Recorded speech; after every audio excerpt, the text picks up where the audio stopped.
Mesdames, Messieurs, bonjour et bienvenue sur CCTV Français pour cette édition d'Afrique Info. Nous commençons ce journal avec la tournée du président chinois au Moyen-Orient. Xi Jinping vient de terminer sa première visite d'État en Égypte. Il avait auparavant participé avec son homologue égyptien Abdel Fattah al-Sisi à la cérémonie inaugurale de l'année de la culture sino-égyptienne dans l'antique cité de Luxor. Les deux dirigeants se sont engagés à promouvoir les échanges culturels et peuple à peuple. L'année 2016 marque le 60e anniversaire de l'établissement des relations diplomatiques entre la Chine et l'Égypte. Le magnifique spectacle de jeudi qui a été présenté dans un temple de Luxor mettait en avant des danseurs, musiciens et chanteurs d'opéra, aussi bien égyptiens que chinois. Le dirigeant chinois a qualifié Luxor d'incarnation majeure de l'ancienne civilisation égyptienne. Il a estimé qu'il était nécessaire que de part et d'autre on approfondisse les liens d'amitié tout en consolidant la base de l'opinion publique pour la coopération bilatérale, sans oublier de favoriser la prospérité et le développement commun. Prenant la parole, Abdel Fattah al-Sisi a estimé que le président Xi Jinping affiche un large soutien pour l'Égypte par sa présence lors des festivités de Luxor. Il a affirmé que l'Égypte admire la grandeur de la civilisation chinoise ainsi que les réussites chinoises qui ont marqué son développement. Il souhaite par ailleurs que les deux pays puissent accentuer leurs échanges culturels.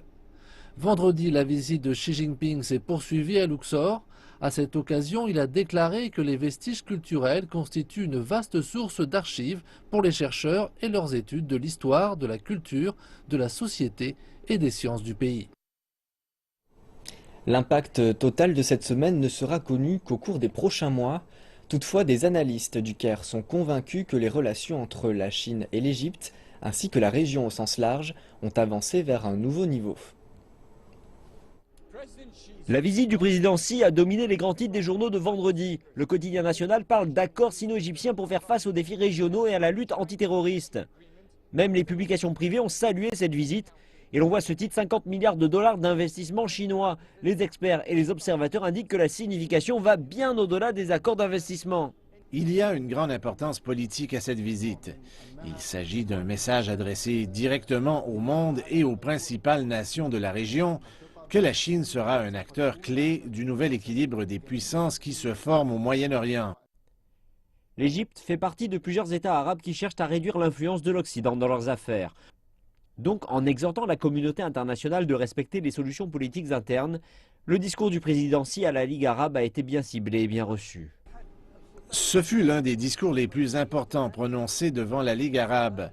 Nous le considérons comme un plan stratégique du président chinois qui forme les liens entre la Ligue arabe et ses 22 membres et la Chine en tant qu'amis. Sur le front économique, les analystes déclarent que l'initiative de la ceinture et la route pourrait être une force de changement pour le développement régional et s'y appelle à un partenariat avec le monde arabe. Le voyage a également permis de témoigner du potentiel des futurs échanges. L'Égypte est le pays arabe le plus peuplé avec 90 millions d'habitants, ce qui le rend attractif pour les produits chinois. L'accès au marché égyptien renforce la présence chinoise qui est déjà avancée en Afrique. Ce qui viendra plus tard est la question clé. Les problèmes économiques de l'Égypte sont bien connus. Leur effet se fait sentir ici dans la capitale. Donc pour les Égyptiens, une action efficace de création d'emplois est nécessaire à la suite de cette visite, ainsi qu'un partenariat qui bénéficiera aux deux pays. Et un projet ferroviaire électrique fait partie des nombreux accords signés entre la Chine et l'Égypte lors de la visite d'État du président chinois. De nombreux Égyptiens espèrent que les nouvelles lignes aideront à réduire les embouteillages au Caire et amélioreront leur qualité de vie. Il est 8 h du matin au Caire. Les voyageurs se pressent pour se rendre au travail et le métro est leur premier choix. Je prends le métro tous les jours, c'est très rapide, mais souvent nos trains ne sont pas confortables. Il n'y a jamais d'embouteillage, cela fait gagner du temps, c'est la raison pour laquelle je choisis de prendre le métro. La capitale est la ville la plus populaire et la plus peuplée d'Égypte. Grâce à son économie relativement élevée, cette tendance continuera. Le transport ferroviaire est le meilleur moyen de résoudre le problème de congestion de la ville. Le Caire possède à présent 3 lignes de métro s'étendant sur 75 km avec 65 arrêts. Le prix d'un ticket de métro ne coûte qu'une livre égyptienne, soit 10 centimes de dollars. Le prix bon marché et la commodité permettent à 1,5 million de personnes de voyager sur chaque ligne, chaque jour. Le Caire a une population de 17 millions d'habitants et ce chiffre augmentera à 25 millions. Les véhicules roulent à 12 km/h. Si nous n'agrandissons pas le système de métro, les véhicules ne rouleront plus. L'Égypte prévoit également de construire une nouvelle capitale à une dizaine de kilomètres à l'est du Caire. Le pays a signé un accord avec la Chine pour construire un train léger reliant le Caire à 6 villes voisines pour créer de l'emploi et relocaliser les habitants à l'extérieur de la capitale. Lorsque cela sera achevé, la longueur totale des rails s'étendra sur 70 km et possédera 12 stations. Les trains sont conçus pour atteindre une vitesse maximum de 120 km/h. Le Caire est déjà surbondé. Nous avons besoin de déménager dans une nouvelle ville et je pense que le transport urbain est la solution à notre problème. Ce transport sera plus commode. Grâce au nouveau programme ferroviaire, la ville sera moins congestionnée et les habitants pourront voyager plus confortablement. Le 22 janvier 2016 marquait la date limite décidée par les négociateurs régionaux pour la formation d'un gouvernement d'union nationale de transition au Soudan du Sud. Des désaccords portant sur la mise en place du processus de paix entre les deux factions en conflit n'ont en effet pas permis cette formation. Cependant, le gouvernement comme l'opposition ont déclaré qu'un retour à la guerre n'était pas envisageable. Le processus de révision de la Constitution durera encore au moins un mois. Le Soudan du Sud est entre la guerre et la paix. Les deux parties opposées affirment qu'elles sont pour la paix, mais que le processus prend plus de temps que prévu. Certains ressortissants du Soudan du Sud sont revenus dans un refuge placé sous la protection de l'ONU, craignant un retour du conflit armé. Mais le gouvernement a promis le calme en dépit des négociations actuellement au point mort. Le gouvernement souhaite rassurer ses citoyens en leur assurant qu'il n'y aura ni retour à la violence ni de guerre. Ceux qui pensent retourner au camp de la mission des Nations Unies au Soudan du Sud, la MINUS, ou pensent à fuir la ville en raison de craintes vis-à-vis de leur sécurité et de leur bien-être sont encouragés à rester, car le processus de paix reste solidement sur les rails. L'équipe du mouvement d'opposition, le Mouvement populaire de libération du Soudan, devrait être de retour à Juba après avoir surmonté les désaccords sur les questions d'application des décisions liées à la sécurité, ainsi que la création de 28 États et la formation d'un gouvernement d'union nationale avant la révision de la Constitution. Lorsque le gouvernement d'union nationale sera formé, il sera formé lorsque la Constitution sera adoptée et ratifiée par le Parlement. À moins que les organisations internationales ne changent d'avis, mais cela est une autre situation. Si elles changent d'avis et reviennent en disant qu'elles ne peuvent attendre, alors nous aviserons.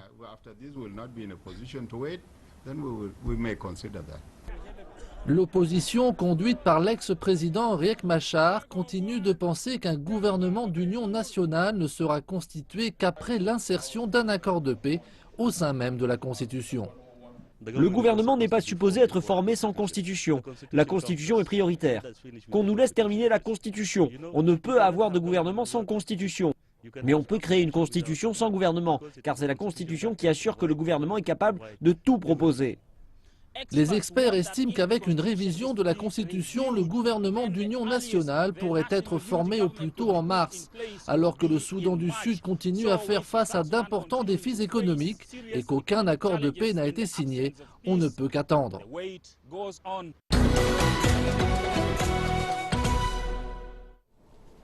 Maintenant, le temps consacré aux marchés boursiers européens, américains et africains.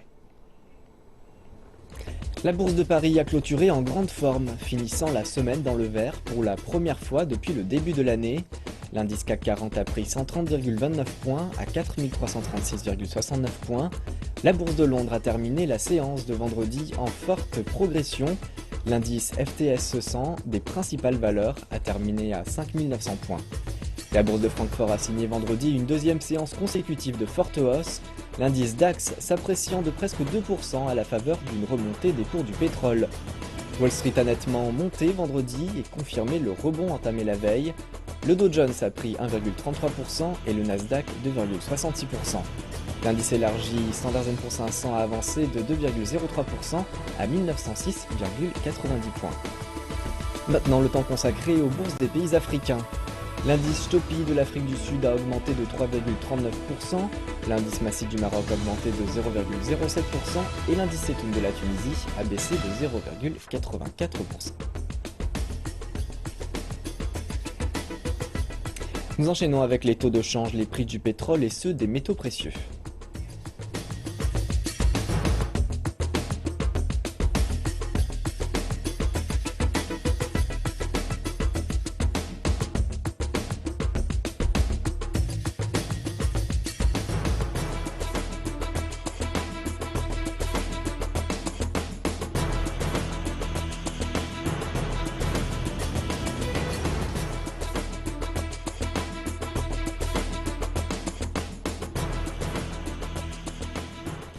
La crise du maïs en Afrique du Sud se poursuit et personne ne semble voir arriver son dénouement. Le secteur agricole sud-africain tente de trouver des fournisseurs internationaux et le prix des matières premières à la bourse de Johannesburg reflète bien la situation. La solution risque de se trouver dans les organismes génétiquement modifiés et leur inclusion dans le maïs. Les fermiers américains sont prêts à planter du maïs blanc au cours des prochaines semaines. Mais il y a un problème technique. Les États-Unis ont environ 20 types d'organismes génétiquement modifiés qui n'ont pas encore été testés en Afrique du Sud. Et ces variétés n'ont pas été approuvées. Et légalement, nous ne pouvons pas importer le maïs de comtés qui n'ont pas été testés. À l'heure actuelle, la loi sur les OGM ne permet pas au maïs américain d'entrer. Le gouvernement doit s'asseoir et voir à quel point nous sommes sérieux pour la résolution de ce problème. Et ils doivent essayer de trouver un moyen pour nous aider à l'obtenir. La seule façon que ceci pourrait arriver, c'est si le cabinet implante de nouveaux règlements et les fait adopter par le Parlement. Mais ce n'est pas si simple que cela. L'Afrique du Sud vient de participer à 10 rondes avec ses homologues américains sur les conditions de santé des humains et des animaux lors des négociations de l'AGOA pour 3 sources de viande. La question est maintenant de savoir comment nous pouvons faire le tri dans tous ces dossiers au niveau sanitaire, parce qu'à l'heure actuelle, il y a des problèmes. Et les fermiers n'ont pas encore vu l'Afrique du Sud comme un marché potentiel. Et vous savez, dans le passé, nous en avions toujours assez. Les fermiers américains attendent un signe de l'Afrique du Sud et la semaine dernière, les intervenants dans le secteur du maïs se sont réunis et ont demandé au ministre de l'Agriculture du pays d'approcher le cabinet. Je ne suis pas sûr quand exactement il va le faire, mais une fois qu'il en aura discuté avec le cabinet, ils vont prendre une décision pour savoir s'ils modifient ou non la loi. Même si cela pourrait régler la situation en Afrique du Sud, les voisins du pays ont adopté une autre approche au sujet des OGM. Les OGM sont un problème plus important dans le reste du continent. Je pense qu'il y a eu un petit changement de leur politique, mais pas à l'heure actuelle. Ils n'accepteront pas les OGM. Je pense que le Zimbabwe, dans le passé, a accepté le maïs génétiquement modifié. Comme il se présente à l'heure actuelle, ce n'est pas acceptable pour le Zimbabwe, pour la Zambie, pour le Malawi. Plusieurs comtés ne l'acceptent pas dans sa forme actuelle. Pour satisfaire cette demande, le Mexique pourrait être un fournisseur potentiel approprié de maïs blanc. Je suis confiant que nous pourrons toujours trouver du maïs dans cette région pour nous approvisionner. Ce que nous avons besoin en termes de maïs blanc, c'est 1,6 million de tonnes. Alors ce n'est pas grand-chose. Quelques averses tardives sont tombées dans certaines des zones de récolte dans le comté, ce qui est une bonne nouvelle. Les fermiers plantent leurs semailles dans l'espoir qu'ils pourront récupérer certaines de leurs pertes. Mais vont-ils être capables de récupérer 1,6 million de tonnes? Cela reste à voir. Le Fonds monétaire international a baissé sa prévision de croissance pour l'Afrique du Sud à moins de 1%. C'est la plus basse des prévisions pour le pays. Elle suscite la crainte d'une possible récession. La deuxième plus grande économie d'Afrique a de justesse évité la récession l'an dernier. Le pays a vu sa note baisser et elle pourrait encore se dégrader cette année. L'Afrique du Sud s'attend à une année 2016 difficile. L'économie a essuyé plusieurs revers l'an dernier, ce qui a incité le FMI à baisser ses perspectives de croissance de presque de moitié à 0,7%. Ce n'est pas une surprise du tout. En fait, les moteurs de la croissance économique en Afrique du Sud, les secteurs productifs, l'agriculture sont affectés par la sécheresse. Le secteur minier ne va pas bien et il est comme ça depuis 3 ans à cause du cycle des matières premières. La manufacture est en difficulté. Donc, les secteurs clés de l'économie du côté de la production luttent. Et cela ne va pas s'arranger. L'Afrique du Sud a échappé de justesse à la récession l'an dernier. Avec la croissance sous pression et le rendre à des niveaux très bas, cette année risque cette fois de ne pas pouvoir éviter la récession. Il se pourrait que la croissance soit revue même en dessous de 0,7%, comme ce qui a été prévu pour 2016. Il y a tant de vents contraires pour la croissance que l'Afrique du Sud doit affronter. Je pense qu'une récession doit être prise en compte bien plus sérieusement que cela n'a été fait auparavant.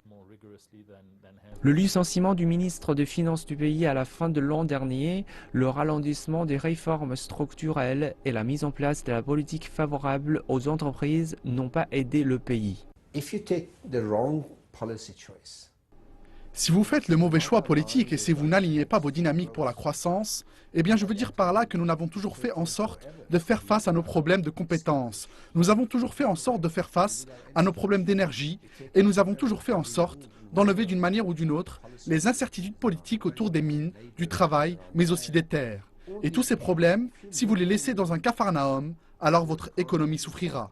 Et il est peut-être trop tard pour sauver l'économie d'une baisse de sa notation.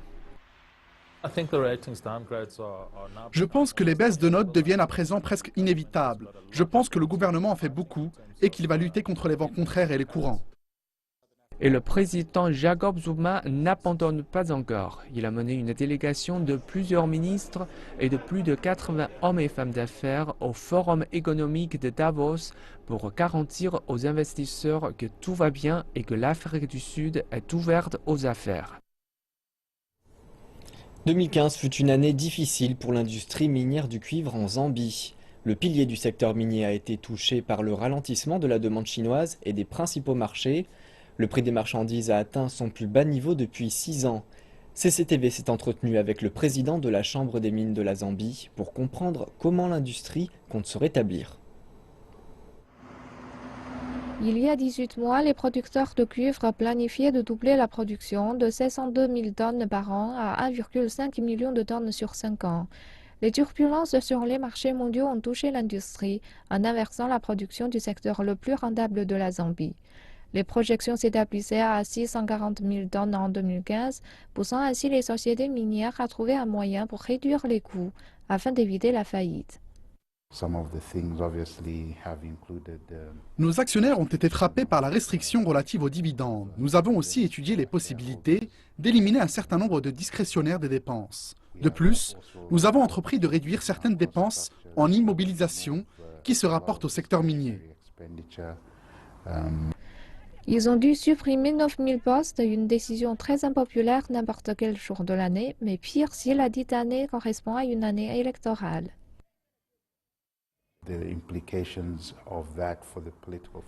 Les répercussions politiques de cette décision ne sont pas très bonnes, mais nous avons été capables de prouver que toutes les mesures que nous avons prises étaient inévitables pour éviter la cessation de nos opérations.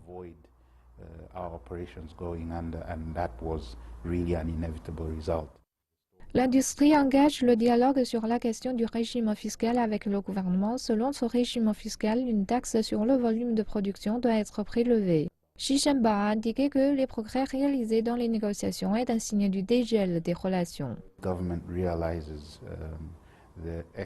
Le gouvernement, enfin, se rend compte de l'ampleur de la crise du secteur minier. Nous pouvons citer des exemples internationaux marquants de la crise qui frappe actuellement le secteur. Nous faisons bon ménage avec le gouvernement, car nous essayons de trouver une solution.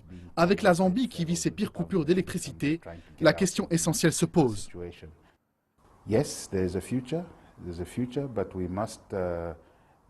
Il y a un avenir, mais nous devons souligner que le futur du secteur minier en Zambie dépend de la façon dont nous ferons face à la compétitivité des industries minières.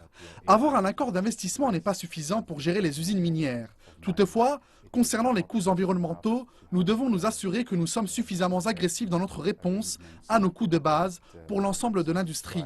Nous avons besoin de nos mines pour survivre, mais aussi pour faire face à l'offensive que représentent les producteurs à faible coût, qui profitent désormais de coûts environnementaux très bas.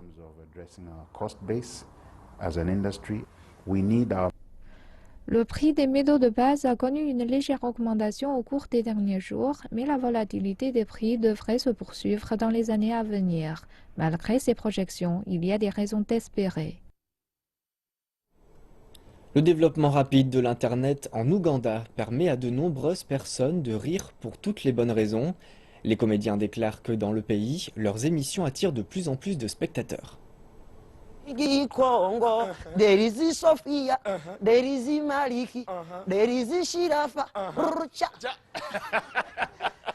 Actually, you're a good musician. I'm telling you, just search King, then Congo is K-O-N-G also, then MC. Internet atteint un public plus vaste.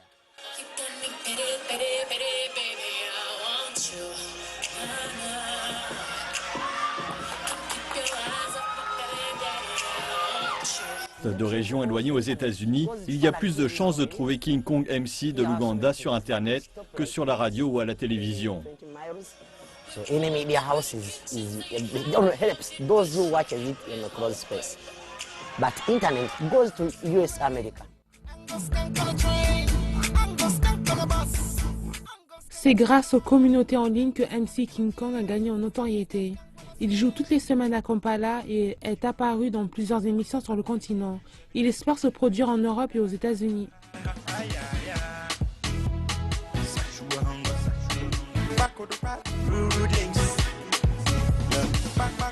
But back in the days, let's say about 7 years ago, À l'époque, c'est-à-dire il y a à peu près 7 ans, quand quelqu'un se produisait sur scène dans un théâtre ou un quelconque lieu de loisirs, tu y allais pour le voir. Si tu le ratais, l'opportunité de le revoir ne se présentait pas. Mais aujourd'hui, c'est différent. Si tu ne peux pas te rendre au théâtre, tu peux toujours voir le spectacle sur YouTube, Facebook ou WhatsApp. Plusieurs vidéos sont disponibles.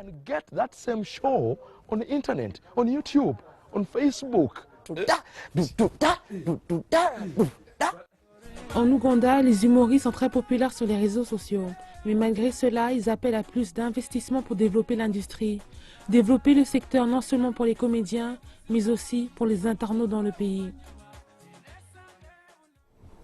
Et c'est la fin d'Afrique Info. Merci pour votre attention et bonne suite de programme sur notre chaîne.